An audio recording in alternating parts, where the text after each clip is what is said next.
Christa Cole is a PhD candidate from Boise, Idaho, and she's currently working on her dissertation on performative effort in the music of British 12-tone composer Elizabeth Lutyens.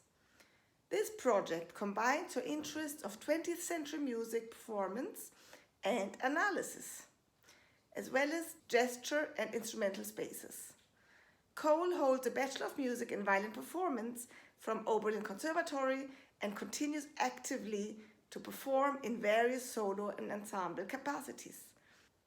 I met Christa at the 2022 Conference of the American Musicological Society in New Orleans, and I was intrigued about her dual profile.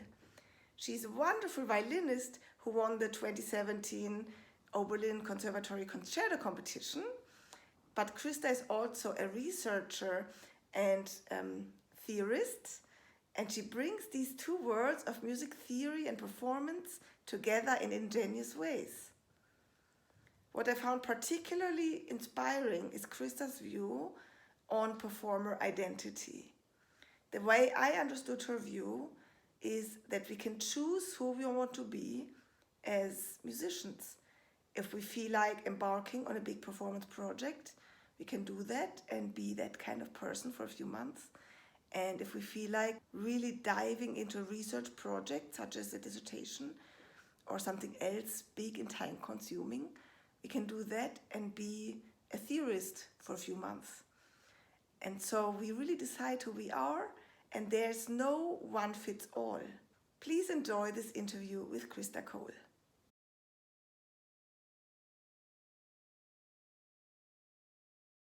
I think of myself as a music theorist and a violinist. My background in performance is primarily violin, although I played a lot of piano growing up as well. So that's a pretty comfortable space for me, but I studied violin formally.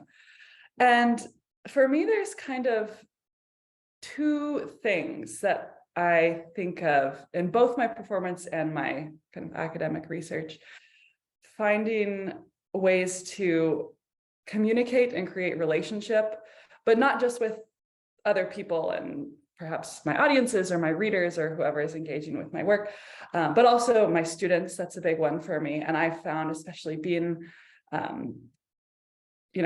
teaching at places that have a high number of performers as students, that kind of bringing my own performance experience into the classroom and kind of engaging in conversation in that way really opens up a lot of avenues for learning and discussion. And so that's something that I really try to do and really enjoy doing. But also kind of finding relationship within myself, kind of these two parts of myself as violinist and music theorist. So often, it's really easy to think of these as two separate endeavors, but as an individual doing both of these things, sometimes simultaneously, sometimes kind of more focused on one or the other, how do these parts kind of talk to each other? So one of my big questions actually in my research is about the work of a performer and kind of what I've called performative effort.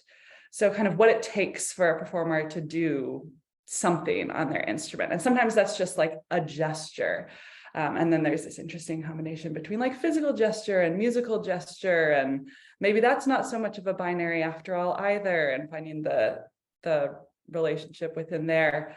But also thinking about kind of those more subtle aspects of effort and work that aren't necessarily,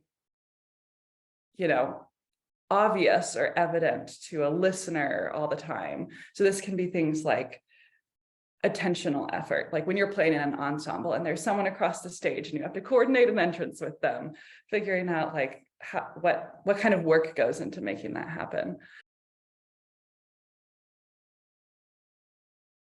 This is such an interesting question, and it's such a hard one to answer, I think, in some ways, I think so. Kind of when I shifted from doing performance as my main thing to doing music theory as kind of my primary focus, I experienced this interesting shift kind of in that sense of like what it feels like to be a performer in my own body and in my own world that I didn't expect. And it actually made me feel freer in my performance and my performance choices, not only kind of like within a specific performance, but just kind of more broadly, kind of about the repertoire I opened myself up to, and then kind of within performance as well. In a certain sense, it kind of felt like it took some sort of pressure off me, which in turn, like, yeah, has allowed me to explore some avenues that I maybe wouldn't have otherwise. So for example, you mentioned the concerto a few minutes ago.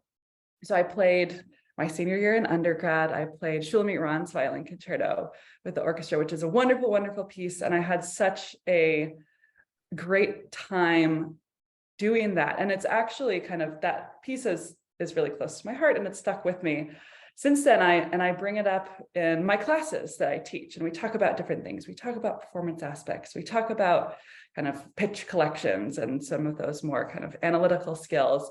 And then I return to it often on the violin, even several years later. So there's this sort of freedom that I've found, which also is then in tension with kind of a new sort of difficulty, in that, these days I'm not practicing for 3 hours or what have you. So there's some of the facility that I used to have on the instrument itself that just kind of, due to amount of time with the instrument these days, gets a little bit fuzzy.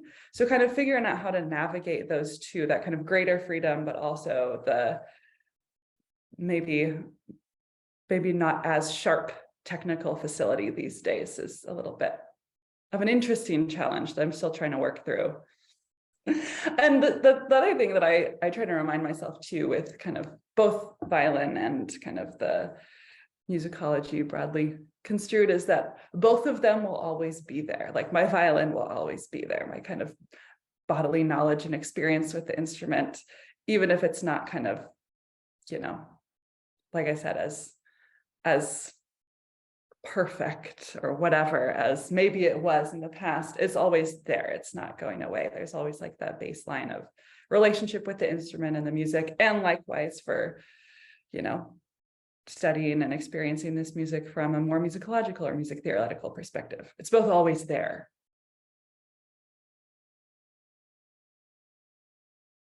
I have two that I come back to a lot, or have been coming back to a lot these days. And I know you're super familiar with at least one of these. One of them is Elizabeth Le Guin's Boccherini's Body, which I think was one of the first books that I read that was sort of doing this sort of middle space thing, performer and musicologist. And I just love her kind of vivid descriptions and analyses, and kind of this very, very fine-grained sense of what it feels like to play this music as someone who's inhabiting the music. And you kind of get that really good sense of her like navigating these parts of her identity really as a musician and scholar. And I've found that really inspiring. And so that's one that I just love and come back to a lot. And then there's more recently Daphne Leong's book, Performing Knowledge. She kind of takes a similar sort of approach in many ways. She's a pianist and music theorist, and she has these kind of collaborative conversations with several performers, focusing on 20th and 21st century rep in her book. And that's kind of a music after 1900 is a particular interest of my own, both in my performance and in my research. And so kind of seeing someone doing those things and actually kind of inviting people who are more like full-time performers into the conversation, and kind of noticing where there are these conjunctions and sometimes disjunctions between what, performance and analysis perspectives have to say, I find also really enlightening.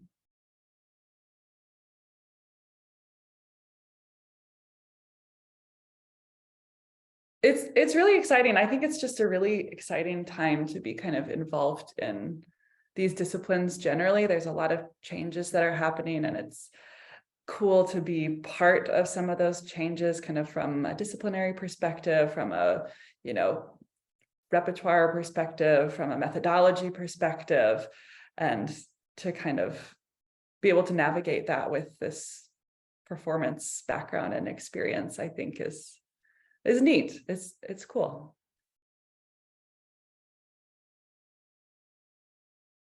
I haven't been doing interviews yet. One of the things that I kind of keep coming back to in some of my research is thinking about kind of conductors and their relation and their role in a lot of these questions about the work of a performer.